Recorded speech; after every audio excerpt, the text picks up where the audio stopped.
it is a great day as we have a new bike from Specialized, the Kenevo SL. This one right here. Following up their Gen 3 Levo launch, very successful one in very short supply. What is it? A month later, they have a brand new bike, the Kenevo SL. And in a nutshell, it's an enduro with a little motor. Intrigued? Hang in there and find out more from MTBR.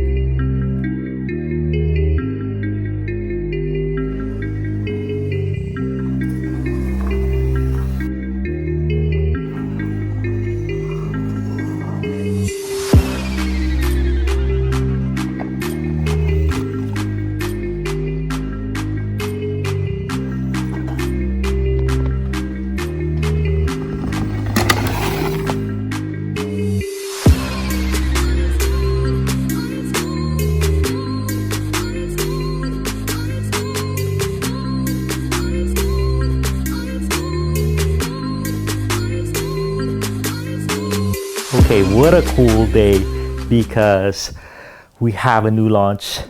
In the exciting world of emtbs, we have something that hasn't been done before, really. It's a big travel bike with a little motor. And this one is the S-Works version. It's a full-on assault at the all-mountain bike, the fastest possible bike with a little motor to get you up the hills. So it has, much like the Enduro, 170 millimeters of 29er travel. They have their lower link suspension all fitted in there. And what they have is, that rearward travel path, long reach, 4 sizes, but really adorned with the new technology, Fox 38, the newest, what is that, X2 rear shock, and then the newest tires from Specialized. Very good tires, by the way. So they said, why don't we have our best bike, put a motor in it, but don't put the big motor. Why not? Because they didn't want the compromises of 20 pounds of additional weight and the geometry space that the Levo motor takes up, chainstay length, wheelbase, and all that jazz. They said, let's just get the best bike possible to assault, the gnarly downhills, and they came up with the Kenevo SL. So I've had the pleasure of riding it for the last month. I've gotten to know it pretty well. I've had this for a year and a half. I have a Levo SL, and I have a Gen 3 Levo. So, by the way, subscribe to MTBR, because there will be follow-on videos to this. I'll be comparing this to the Gen 3 Levo and to the Levo SL. We'll do a lot more. But for now, we'll just focus on the Kenevo SL and how it carries on the lineage of the Enduro. Okay? So they're very similar bikes. This one was an amazing bike. It made me look like a hero at North Star. In the dust, in the rock. I was sending it, attacking the rocks, jumping, changing direction, and I couldn't wait to get it home. But when I got it home, it wasn't quite as good as I remembered. Basically, the bike was so capable that there wasn't enough terrain to challenge it locally. So I struggled. I always struggled whether to take this bike, because it was a bear to get up the hills. So it was a challenge for me to find the terrain for this and to climb 4,000 or 5,000 feet with this. I would rather take an e-bike or a light trail bike. There's only so many weekends out there mostly. So I said, man, if it had a motor, I'd be riding that thing every day. And boom. So they probably cooked this up, 3 years ago, when they had that vision. And what they did was they shoehorned the Levo SL motor into this thing. It's a miracle. How did they fit it in? It would have been nice to have it last year, but patents had to be filed, supply chains had to be greased. But what they did was they used the real estate down here, under the bottom bracket, or under the right by the chain ring. That was unused, so that's where they put the motor. So it's really an optical illusion. Like, how do they look identical, but that thing has a motor. So they just went lower. It doesn't affect the clearance because the chainring is there anyway. Okay, so kind of a miracle.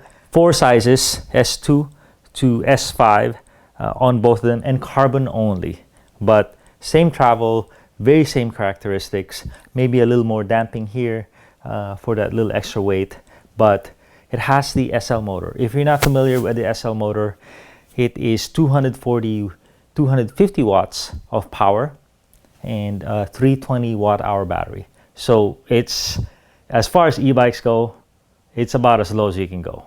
35 Newton meters compared to the Levo, which is 570 watts of peak power and 90 Newton meters. So almost 3 times, 2.5 times the power of this.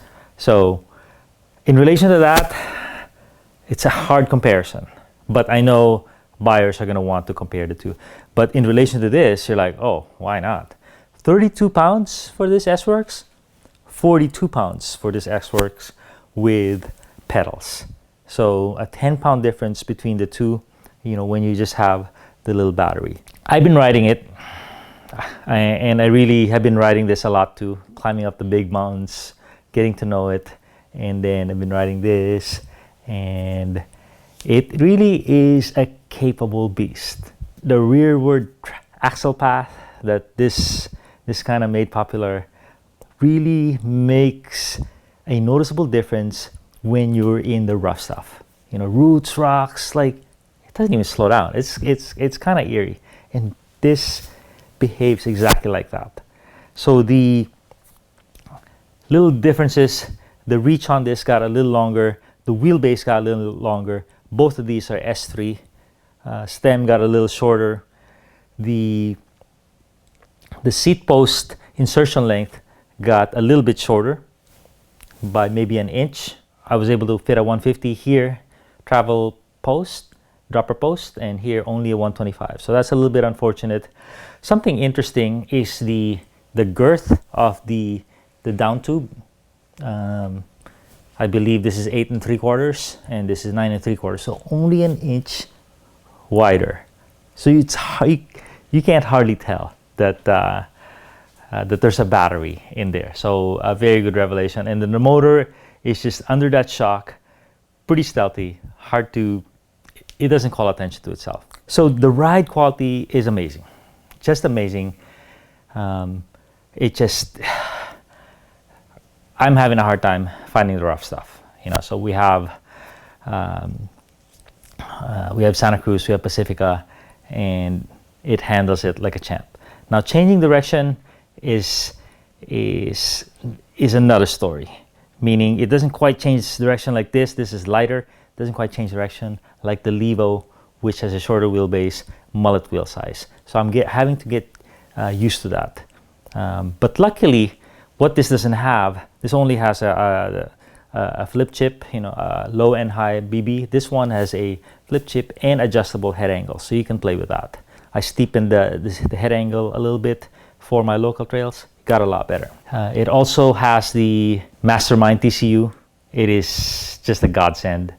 It's on the Gen 3 Levo. There's just nothing like it. You know, it's on your top tube. It has, I don't know, 20, 30 pieces of data, all controlled by this thing. It also has micro tune. So if you're wondering if the Levo SL motor works with the Mastermind TCU, there's your answer, right? This is the Levo SL motor, and it's got the Mastermind TCU. So lovely, love it. Okay, so I think the main issue here is for the perspective buyer, it rides good. It rides great. It looks beautiful, nice colors. There's going to be 15,000 for the top model, 11,000 for the Kenevo SL Expert. So that 11,000 is looking mighty attractive. The Levo is only 15 and 13 at the moment. So the real question is the SL motor enough for you, enough for this rider? Unfortunately, my greatest wish was I wish they were able to tune the Levo SL motor to have a little more power, a little more torque. You know, 35 Newton meters. If they were able to bump that up to 55, maybe 350 watts of power, it would have made a huge difference. As it is right now, 250, you're just getting by. Compared to this, it's beautiful. But compared to what I've experienced in the e-bike world, you really can't squash time. An e-bike, you're able to compress time, meaning a 5-hour ride you're able to do in 3 hours or 2 hours if you're in a hurry. This one, it doesn't do it that much. You're able to do any ride, basically. You're able to do any climb, but you're just not going to do it that fast. So because of that, if you're a fit rider, if you're not in a hurry, if you're not riding with other e-bikers, no problem, slam dunk, right? The problem is there's a lot of ifs, so you might fall in those categories. So it is, instead of a massive sweet spot, I believe, people perspective looking at this will be split, maybe split down the middle. Some will not go for it, and some it will still be the perfect bike for them. But because it's limited in power, here you have 5 other buddies with full powered e-bikes and 5 more that are getting it. You got to think about this 2 years down the line too. What's going to happen? A lot more people are going to get e-mountain bikes, so you got to think about the future. So that's an issue. The other issue is the wheel size. So the Gen 3 Levo was a revelation, saying that the mullet is a great wheel size for an e-bike. It negates the need for an increased chainstay brought about by that motor. The motor usually takes 15 millimeters of chainstay length. So that's why on many of those bikes, the mullet is a godsend. But here, they opted for 29er on 170 millimeters of travel. So that is a big pill to swallow. That's a big decision. I believe that decision was made 2 years ago, 3 years ago, a long time ago, and nothing could really change course once that was set. So this is what we have, long wheelbase, but trick up their sleeve, the chainstay length is not that long. They felt they didn't need a mullet because they had a little motor that didn't take up so much room. Is it true? In that sense, there's some truth to that, but you still have the inertia of the big tire. You still have the butt buzz issue. You still have the sizing issue. You can't make an S1 out of this, smaller riders and whatnot. So tough one. If you had the big terrain like North Star all day, every day, probably the right choice.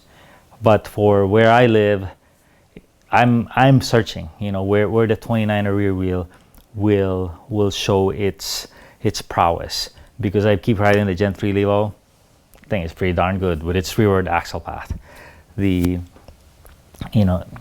Definitely it rolls over stuff, ledges better, holes, it doesn't get caught as much, but it's pretty subtle, It's not something that you can overcome with better technique or just losing a microsecond or whatnot. So not a mullet. You have to be okay with that. You're optimizing for speed and bump, hole and rock eating ability. Luckily, this one has 6 available geometries, and you can just slap on a 27.5 rear wheel on that. And I'm going to do that. So hang on to another video, subscribe for sure. So I will give you an A/B comparison of this thing as a mullet. Why is this possible? The chainstay is short anyway. If your chainstay is super long, you put a mullet, you're not gaining as much. But it's already pretty short at 446. So now you get less inertia of the tire, and you have less butt buzz, right? In most bikes, if you mullet it, it just slacks it out like that. Sometimes the head angle is okay, but the seat angle, it's a real compromise. The seat angles are getting steep for a very good reason. So what they have though is adjustable geometry. So you can just steepen the head angle. Instead of a 63.5, you can put a 64.5.